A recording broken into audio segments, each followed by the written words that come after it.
안녕하세요. 간평사가 되시려는 여러분 환영합니다. 저는 여러분들과 함께 새롭게 도전에 함께할 백운정입니다. 그래서 다음에 보시는 것처럼 저희 민법, 특히 간평에서 민법 공부를 어떻게 할 거냐와 관련해서 보면 저는 벌써 방문각에서 강의를 시작한 지 10년 차이고 그동안 여러 가지 우리가 공부를 하면서 같이 민법을 공부해왔는데 그 전에 목표는 스마트한 거였어요. 그래서 스마트하게 해서 점수를 잘 받자였어요.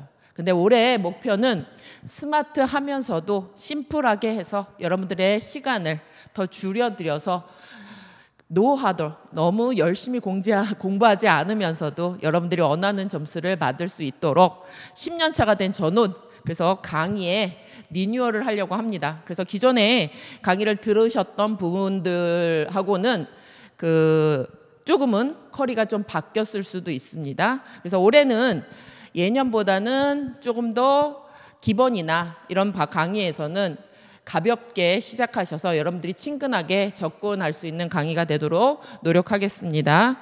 그리고 넘어가셔서 그래서 우리가 이제 민법이라고 하는 게 간평사는 교양을 쌓는 게 아니라 우리가 이제 합격을 하는 게 여러분들의 목표이죠. 그렇기 때문에 우리가 민법을 공부하는 합격의 공부 방법이라고 하는 것이 뭘 공부를 해야 되느냐 이거에 앞서서 일단 여러분과 제가 함께 노력해야지 합격으로 갈 수 있을 거다.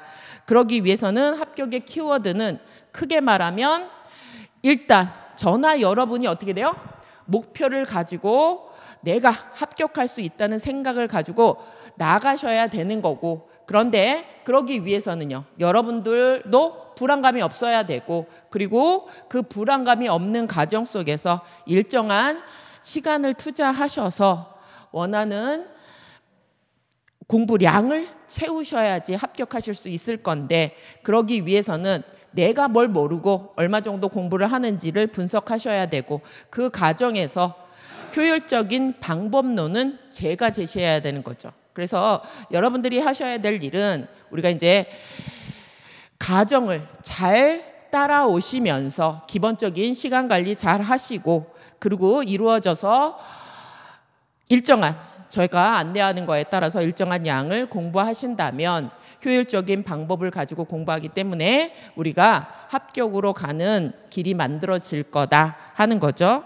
그래서 우리가 이제 민법이란 뭐냐 하는 거죠. 우리가 이제 5가지 과목을 공부하시는데 그중에 민법이 차지하는 게 뭐냐. 일단은 간평사 시험의 1차 과목이기도 하고 여러분들이 2차에서 간평을 하기 위해서는 기본적으로 그 간평하는 물건이나 이런 거에 대한 법률 관계에 대한 지식이 필요한 범위 안에서 민법이 필요할 것이고 그리고 수험적으로 보자면 1차에서 민법이 원하는 점수를 받으셔야지 여러분들이 이제 합격할 수 있는 과목이 되는 것이죠. 근데 민법이라고 하는 거는 다른 과목과 달리 여러분들이 일반적으로 그렇죠?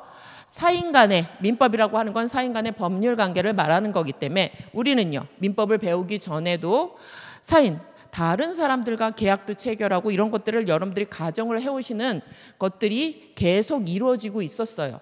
그런데 우리가 그런 과정 속에서 배운 것들이 즉 매일매일 누군가하고 커피도 사 먹고 같이 얘기도 하고 차도 타고 이런 사인 간의 관계 속에서 즉 생활이 이루어지는 관계 속에서도 어떤 것이 법적인 힘, 법률 관계 즉 권리 의무 관계로 나타나느냐 이에 대해서 우리가 공부를 하는 게 민법이라고 하면 이런 법률 관계는 사인 간에 이루어지는 생활 과정 속에서 뭐가 이루어지죠? 우리가 아는 것처럼 커피를 사 먹는다고 하다고 얘기할 때도 어떻게 돼요?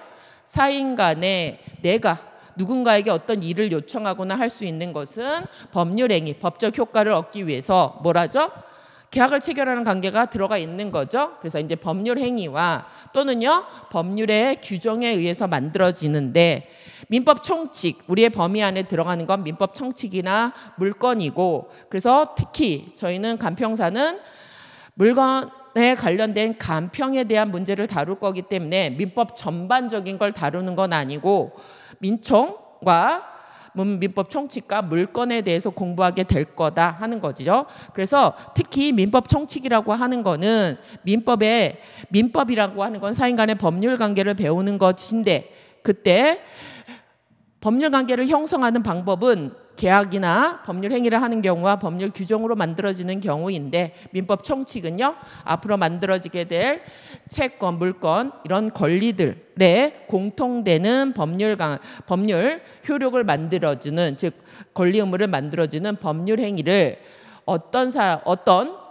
사람이 어떤 행위를 해서 어떤 권리를 얻게 되는지와 관련된 내용을 중심으로 공부하는 것이고, 특히 물권은 물건에 관한 일정한 권리 의무 관계를 배우게 될 것입니다. 그래서 우리도 어떻게 돼요? 물건을 사서 소유권도 취득하고 물건도 갖고 일정한 경우에 매매 계약을 체결해서 물건 주세요, 채권 행위도 다 하고 있는 과정이에요. 근데 이것들이 우리가 매일 하는 과정이지만, 이걸 가지고 우리가 수험적으로 점수를 얻기 위해서는 이런 생활관계를 이해하는 것보다는 사실은 뭐가 더 중요하죠? 어떻게 공부를 해서 우리가 어떤 점수를 얻을 거냐와 관련해서 보자면, 그래서 이건 우리가 이제 수험적으로 들어갔을 때 공부 방법론이 제일 중요하죠. 그래서 공부를 어떻게 할 건지가 설정되어야지 공부하는, 우리가 목표하는 점수, 그리고 그로 인해서 내가 공부할 양도 정해지는 거죠. 그래서 공부 방법론을 가시면 기존에 문제가 어떻게 나왔는지 여러분들이 확인을 하셔야지 얼마만큼 공부를 할 건지, 어디를 공부할 건지 결정된 것이어서 일단 기출문제 분석이 가장 중요해요. 그래서 올해나 작년 문제 모두 기본은 뭐가 나오죠? 모든 시험에 끝은 기출 문제이기 때문에 여러분들이 기출 문제에 대한 확인을 해야 되는데, 그러기 위해서는 제일 중요한 게 감정평가사 문제를 여러분들이 철저히 공부하셔야 되는 거고, 그와 관련된 타 과목에 관련된 문제를 공부하는 방법으로 나가게 될 것이고, 그래서 기출문제를 여태까지를 분석해 보면 우리가 공부해야 되는 거는 뭐죠? 민법은 뭘 배우는 거죠? 아까 말씀드린 것처럼 어떤 법적 효과, 권리 의무 관계를 나타내느냐를 배우는 건데, 그 권리 의무 관계는요, 우리가 생활관계 속에서 이루어지는 거지만 근거들은요, 일정한, 특히 우리는요, 민법의 조문을 위주로 나타난다는 거예요. 그래서 어떤 조문이 있고 그 조문하고 관련된 판례가 출제 범위예요. 그러니까 우리가 공부해야 될 범위도 뭐죠? 조문에서 근거한 판례들이 어떻게 만들어지고 있느냐 하는 거, 이게 가장 우리가 공부해야 되고, 여기만 공부한다고 하더라도 70점에서 80점은 여러분들이 맞을 수 있는 거고, 그래서 결론적으로는 감정평가사 민법은 조문 자체에 대한 지문 출제가 그대로 되는 문제가 올해는요, 특히 민법 총칙이 쉽게 나오면서 이런 문제들이 그냥 조문 자체만 알고 있어도 문제를 풀 수 있는 경우가 반 이상 출제가 된 거고, 그리고 그에 따라서 그 조문에 따라서 판례들이 그 조문과 관련해서 조문 자체를 해석하는 판례들이나 조문하고 관련된 판례들에 대해서 이제 문제가 출제되고 있습니다. 그러니까 여러분들이 공부에 대한 방법은 이미 정해져 있어요.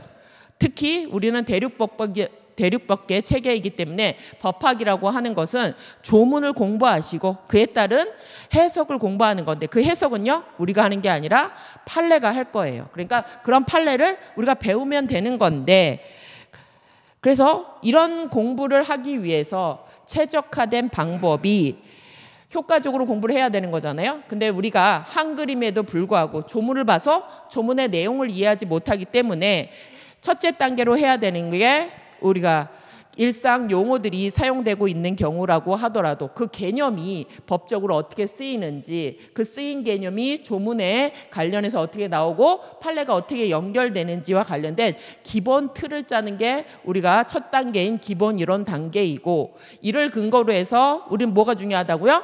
조문하고 판례가 중요하기 때문에 올해는 심화 과정에서 기본서를 다시 돌리는 게 아니라 조문 기출 문제를 심화 과정에서 돌리도록 세팅을 다시 했습니다. 그래서 여러분들이 원칙으로는 우리의 목표는 뭐죠? 아까 조문과 관련된 판례를 여러분들이 확인하시는 과정인데, 그게 내가 시험장한테 가져갈 것들이에요. 그게 뭘로 나타나죠? 저희 교재로 보면 조문집에 그 기출 정리가 돼 있어서 여러분들이 마지막에 가져갈 거는 사실은 그 조문 기출에 있는 것들만 정확하게 확인하신다면 합격할 수 있는 여건은 충분하신데, 그거를 알기 위해서 우리가 개념도 공부하고 조문이 어떻게 만들어졌는지, 그래서 출제를 조문 중심으로 해서 기출을 확인하는 과정을 거치시고, 이걸 가지고 그 다음에 어떻게 돼요? 40문제짜리를 우리가 이제 시험장에서 만나는 오지선다형으로 해서 문제를 진도별로 풀게 되시는 거고, 그 다음에 그 다음 단계로 이렇게 진도별로 풀었던 문제를 전범위로 해서 시험장에서 만나는 문제들을 확인하시고, 그리고 시험장 가기 전에 전체적으로 마무리로 우리가 공부한 내용들을 정리하시고 확인하게 가신다면 시험장에 가서 좋은 결과를 얻을 수 있는 과정들이 될 거다 하는 겁니다. 그리고 이렇게 공부를 하신 거는 여러분들이 이제 강평사가 되셔서도 기초이론이 될 것이기 때문에 민법이 법의 기초이론이기 때문에 여러분들이 타인과 간평을 할 때에도 쓰이게 될 것이라는 거 확인드리고, 그러니까 그런 과정의 기초에서 우리가 연관학습 커리라고 하는 것도 만들어진 거죠. 그래서 지금 보신 대로 기본 이론, 심화 이론에서는 뭘 하겠다고요? 조문, 기출, 지문에 대한 강의를 하게 될 거고, 그 다음에 세 번째 단계인 아까 얘기한 대로 진도물 문제집에서는 문제집, 문제풀이를 하게 될 것이고, 그 다음에 마지막에 동영 모의고사는 여러분들하고 관련돼서 최근 1년 동안 나왔던 타 기출 문제를 분석해서, 우리는요 여태까지 기본에 나왔던 문제들이 70~80% 나온다면 새롭게 유형으로 추가되거나 판례가 나오는 것들은 최신 문제들을 풀어보시면서 확인하는 과정이 우리가 이제 동영 모의고사라는 것을 치르면서 기존에 나왔던 기출문제를 풀고, 그와 더불어서 여러분들이 새롭게 나오는 1년 안에 출제되었던 문제들을 푸시고 나면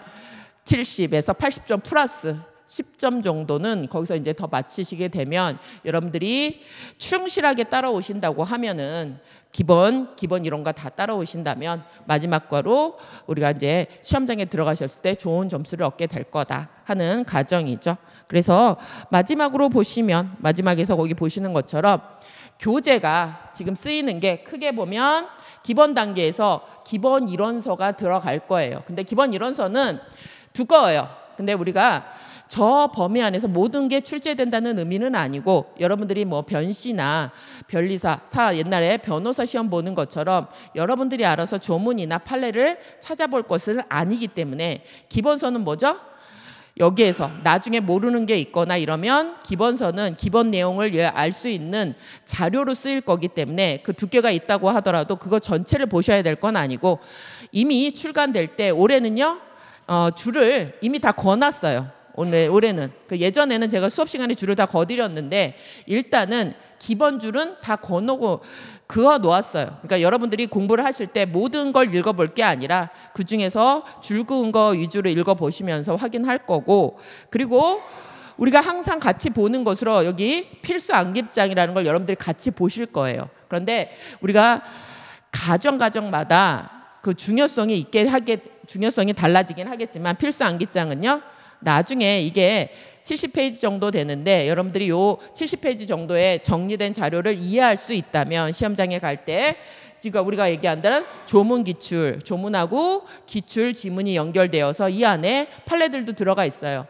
그리고 요걸 이해하는 과정에서 여러분들이 필수 암기장을 함께 처음부터 옆에다 놓고 이걸 자꾸 반복하시면 저 과정을 같이 거치면서 거의 10회독에 가깝게 될 거예요. 기본서 우리가 그냥 과정만 따라오셔도 그냥 5회독이에요. 근데 볼 때마다 계속 같이 여러분들이 연습하시고 하시면 1년 우리가 그 커리만 잘 따라오셔도 필수 암기장은 5회독 이상을 하게 되는 거고, 거기다가 마지막 정리 자료까지 다 하신다면 얘는 반복된 걸 가지고선 여러분들이 기출 지문을 마지막까지 갖추고 가신다면 요것만 2개만 가지고 가셔도 여러분들이 확인할 수 있는 과정이고, 그래서 문제집이 2가지로 있는데 시험에 우리가 수강 중에 쓰이는 것은 진도별로 만들어진 문제집이고, 연도별 기출문제는 통 40문제로 기출문제로 되어 있는 부분입니다. 그래서 이거는 수업 시간에 쓰는 게 아니라 여러분들이